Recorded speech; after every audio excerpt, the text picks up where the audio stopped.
रायगडाची 4 डोकं, पूर्वेला भवानी चढो, पश्चिमेला हिरकणी कडा, दक्षिणेला कालकाईचा खलकणी हा उत्तरेला टकमतो, अशी रायगडाची 4 टोकाची असतात। रायगड किल्ला हिंदवी स्वराज्याची दुसरी राजधानी आहे। हिंदवी स्वराज्याची पहिली राजधानी म्हणजे राजगड, पुणे जिल्हा वेल्हा तालुक्यात। राजगड तुम्ही पाहिला असेल किंवा नसेल, पाहिलं का राजगड? राजगड हिंदवी स्वराज्याची पहिली राजधानी पुणे जिल्हा वेल्हा तालुक्यात, आणि रायगड हिंदवी स्वराज्याची दुसरी राजधानी आहे। राजा हा गड आपल्या ताब्यात घेण्याच्या अगोदर या रायगडास पूर्वी 14 नावाने ओळखला जात होता सर।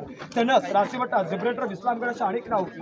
मात्र ज्यावेळेस आपल्या राजांनी रायरीचा डोंगर रायगड आपल्या ताब्यात घेतला, त्याच वेळेस या रायगडास रायरीचा डोंगर असं म्हटलं जात होतं। याला रायरीचा डोंगर आणि याच्या बॅक साईडला उंच डोंगर, डोंगराचं नाव भुईरीचा डोंगर। रायरी आणि भुईरी, जावळीचा चंद्रराव मोरे म्हणजे आदिलशाहीचा सरदार, इतिहासात तुम्ही नाव ऐकलं असेल। जावळीचा चंद्रराव मोरे हा आदिलशाहीचा सरदार होता, त्याच्या ताब्यात रायरी आणि भुईरी हे दोन डोंगर होते। हिंदवी स्वराज्याची पहिली राजधानी राजगड। आपले राजे राजगडावर असताना राजांचे पंत राजांना सतत म्हणे, महाराज कोकणात एक रायरीचा डोंगर, डोंगर आपण आपल्या ताब्यात घेऊया। रायगड कोकणामध्ये बोलतो पहा। गुलाबाचं फूल एका कळीपासून तयार होतं, तसा रायरीचा डोंगर पूर्वी एका खडकापासून तयार झालेला आहे। रायरीच्या डोंगराला आपण चारी बाजूने पाहिलं तर सह्याद्रीच्या पर्वतरांगामध्ये वेढलेले उंच उंच डोंगर आहेत। मात्र जर रायगडाला पाहिलं तर सह्याद्रीचा एकही डोंगर या रायगडाला कनेक्ट किंवा अटॅक जॉईंट नाहीये। जसं गुलाबाचं फूल एका कळीपासून तयार होतं, तसा रायरीचा डोंगर पूर्वी एका खडकापासून तयार झालाय। याला रायरीचा डोंगर आणि त्याच्या बॅक साईडला भुईरीचा डोंगर। एके दिवशी पंत महाराज हिरोजी इंदुरकर या रायरीच्या पायथ्याला आले। आपल्या राजांनी चारी बाजूने या रायरीच्या डोंगराची पाहणी केली। महाराजांना रायरीला पाहिलं, रायरीने राजांना पाहिलं, आणि राजांच्या तोंडातून या रायरीबद्दल काय उद्गार पडले की, पंत राजा कसा जाऊन पाहता गड बहुत चकोर, चौतरपा गडाचे कडे हे ताशिल्याप्रमाणे गाव दीड गाव उंच। चौतरपा गडाचे कडे म्हणजे चारी बाजूने गडाचे कडे जर आपण पाहिले तर तासल्याप्रमाणे गाव दीड गाव उंच आहेत। पर्जन्यकाली कड्यावर कधी गवत उगवत नाही, म्हणजे पावसाळ्यामध्ये या कड्याच्या दगडावर जास्त गवत उगवत नाहीये। धोंडाचा शिव एकच आहे।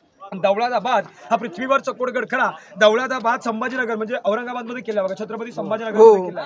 दौलताबादचे दशगुणी उंच ऐसे देखील महाराज संकृष्ट झाले आणि बोलले तख्ता असं जागा हाच गड करावा तर तख्त म्हणजे राजधानी। आपल्या राजांनी राजधानीसाठी रायरीच्या डोंगराची निवड केली, तर रायरीचा डोंगर जावळीच्या मोऱ्यांच्या ताब्यात। जावळीचं खोरं प्रतापगडाच्या पायथ्यापासून उत्तरेच्या कोकण दिव्यापर्यंत रायगडाच्या चारी बाजूने लागणारं घनदाट जंगल याला जावळीचं खोरं म्हटलं जातं। जावळीचं खोरं घनदाट जंगल आहे। जावळीच्या खोऱ्यात अशी म्हण आहे, आपल्या डोईच्या केसात इलू जर आसळाच्या केसात सोडली ती सापडू शकेल, पण जावळीच्या खोऱ्यामध्ये बलाढ्य दियाचा हाती सोडला तो सापडणार नाही। सूर्याचं किरण सुद्धा जमिनीवरती पोहोचत नाही एवढ्या घनदाट जंगलात जावळीचा मोरे राहत होता। आणि राजाने जावळीच्या मोऱ्यांना प्रेमाने पत्र लिहिलं। आता आपण पत्र म्हणतो, शिवकालीन खलिदा म्हटला जात असे।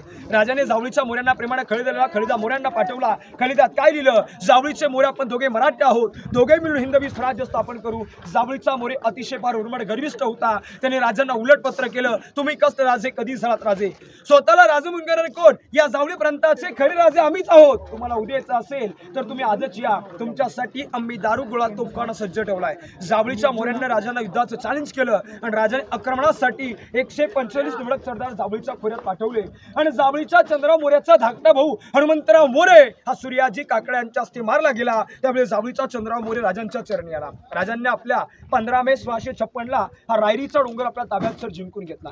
फक्त डोंगर 15 मे 1656 ला आपल्या ताब्यात जिंकून घेतला आणि ज्यांनी गड बांधला त्यांचं नाव आहे सेवेचे ठाई तत्पर हिरोजी इंदुरकर। या इंदुरकरांनी 14 वर्षामध्ये रायरीच्या डोंगराला अतिभव्य रायगड बनवला। सर्व शिवभक्तांना प्रश्न पडतो, 14 वर्षे लागली गड बांधायला, 14 वर्षात गडावर काय बांधला आपल्याला प्रश्न पडतो। तर 14 वर्षात इंदुरकरांनी रायरीच्या डोंगरावर भली मोठाले 11 तलाव, 84 पाण्याच्या टाक्या आणि 350 बिल्डिंग बांधल्या। बांधकामामध्ये आता आपण सिमेंट आणि वॉल वापरतो। पूर्वीच्या आर्किटेक्टने 3 धातू वापरले, चुना, गुळ, शिस म्हणजे लीड, या 3 धातूंमध्ये गडाचं बांधकाम केलंय।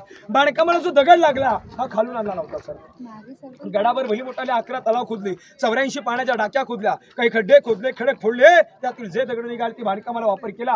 म्हणजे एका दगडामध्ये रायरीच्या डोंगरावर राजाने 2 पक्षी मारले। याचा अर्थ असा होतो, गडावर पाण्याचा साठाही झाला, बांधकामांसाठी दगडाचा उपयोग झाला। 1656 ला इंदुरकरांनी गडाचं बांधकाम स्टार्ट केलं। 56 ते 70 14 वर्षात पूर्ण रायरी बांधली आणि या रायरीला रायगड नामंत्रण 24 सप्टेंबर 1670 ला ठेवलं। आज रोजी रायगड नावाने ओळखला जाणारा हा गड रायगड म्हटला जात आहे। रायगडाची पायथ्यापासून माथ्यावर हाईट आहे 1375 फूट म्हणजे 750 मीटर उंचावरचा। पायथ्यापासून माथ्यावर हाईट 1375 फूट। समुद्र सपाटी पडिचाड 2851 फूट. रायगडाचा टोटल एरिया खाचखळ किती 1200 एकरचा आहे. पठार भाग 100 एकर मध्ये पसरला आहे. रायगडाची 4 टोकं, पूर्वेला भवानीचं टोक, पश्चिमेला हिरकणी कडा, दक्षिणेला कालकाईचा खालगानी, उत्तरेला टकमक टोक. 4ही टोकं बघायची म्हटली 2 दिवस पुरत नाही एवढा मोठा किल्ला बघा सर.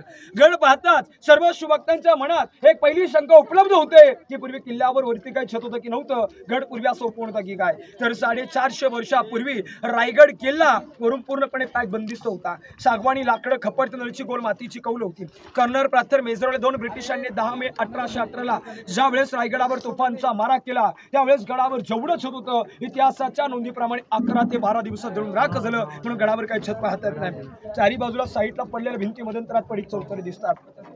सर आपण सर्व शिवभक्तांनी जर त्या राजस्थानमधील गड किल्ले पाहिले तर पूर्वी जसे होते तसे तसे शाबित आणि सुरक्षितपणे बघायला भेटतात.